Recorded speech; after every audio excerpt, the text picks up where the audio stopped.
તમે બૂટમાની વાત તો સાંભળી છે ને, કેવો ભગત હતો. અને અમુક છે ને માતાજીની વાર્તા છે, અમુક ચોપડીઓ તમે વાંચો, અમુક મોબાઈલમાં તમને યુઝ કરતા આવડતું હોય તો ખરેખર યુઝ કરતા આવડતું ને ખરેખર આ મોબાઈલ જો એક રીતે તમે યુઝ કરો તો એક રીતે સારું છે ને એક રીતે ખરાબ છે. એ તમારામાં હોવું જોઈએ ક્યાં રસ્તે જવું ક્યાં રસ્તે ન જવું. હે પછી ઘરમાં 10,000 ની આવક હોય ને જાવક 20,000 ની હોય ને બે પાંદડે કોઈ દી નો થાવો ભલામણા.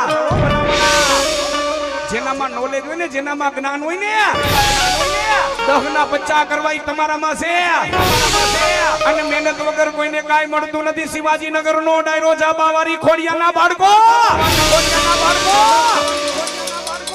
મહેનત વગર કોઈને કાઈ મળતું નથી.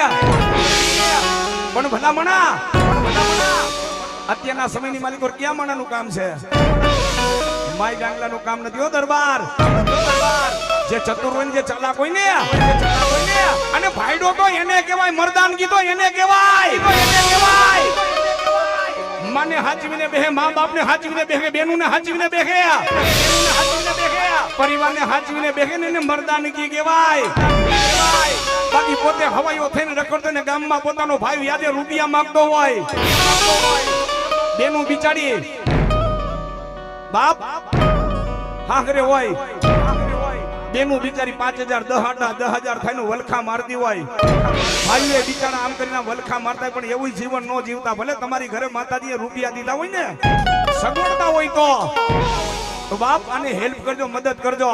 જેથી આને રાજી તમે રાખશો ને એ તેદી આને રાજી રાખશે. મારી ખોડિયા રાજી રાખશે.